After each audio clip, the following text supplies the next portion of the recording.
Hi, my name is Gerhard Schwantner and welcome to Selling Power's Daily Report. Today we have the pleasure of meeting with Irina Hayden. She's the Executive Director of Sales and Service for Heartland Payment Systems. Welcome, Irina. Thank you, Gerhard. You've been with Heartland for how many years? 8 years. And can you quickly describe your career path from entry-level salesperson to executive director? You're now responsible for 200, how many people? About 300 people. About 300 people.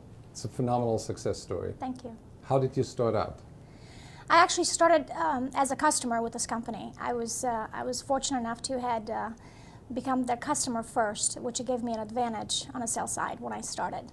So the first stage was to break through as a sales professional, and then from there I made steps into management. So how much income did you earn in the beginning versus today?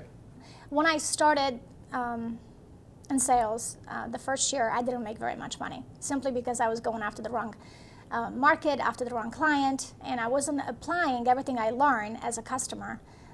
So the first year was a tough year for me, but after I figured out how to break through sales and to break through discipline and to stay organized, the first year after that I made about $100,000, and since then I think I doubled that every single year since.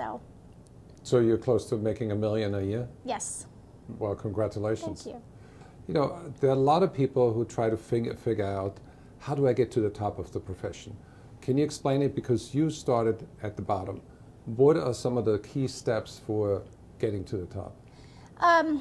I think in my situation was that I had to embrace change very quickly. I've been fortunate to move across the country from the West Coast to the Northeast and now to the Midwest, and every time I moved I had to create a new opportunity and start from scratch. So that was probably the most important thing. If you had to go on a job interview, what is your core skills that you bring to the table? I'm definitely, I would say, the ability to achieve results, the ability to achieve goals. Is it your drive? I think it has to do something with the drive, and it has to do with basically the determination to be successful. And every time I've started from scratch with a new canvas has been that I have been able to see the picture before it really came to life. And then my drive was to sell that picture to other people and find talent along the way. What are some of the things that you did have to sacrifice in order to get where you are right now? Wow.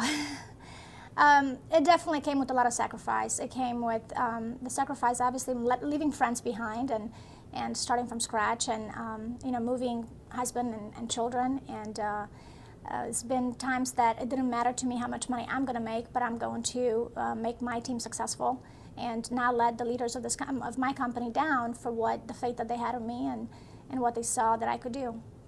So let's zoom back and talk about the transition from selling to becoming a manager. Honestly, the transition came when I realized that the success of others is more important than mine. It didn't matter how much money I made anymore. It mattered how much money I could help others make. And when I embraced that passion, the financial part just kind of took care of itself. So you're saying that this is a shift in perspective, the way you approach your business. I never stopped selling. I still sell today, even that I'm not directly in sales. When I try to sell the opportunity to somebody by recruiting them, that's still selling.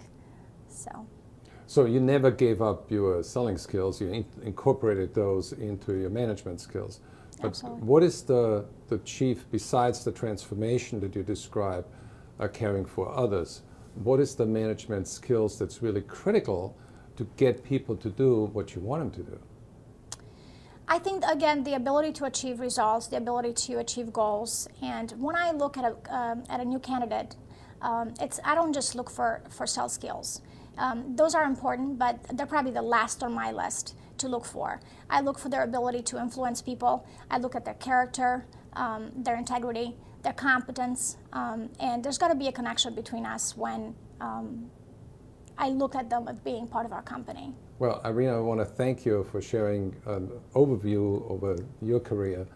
We are going to continue our conversation with Irina Hayden tomorrow, where she'll share with us her best tips for recruiting top-performing salespeople. Thank you.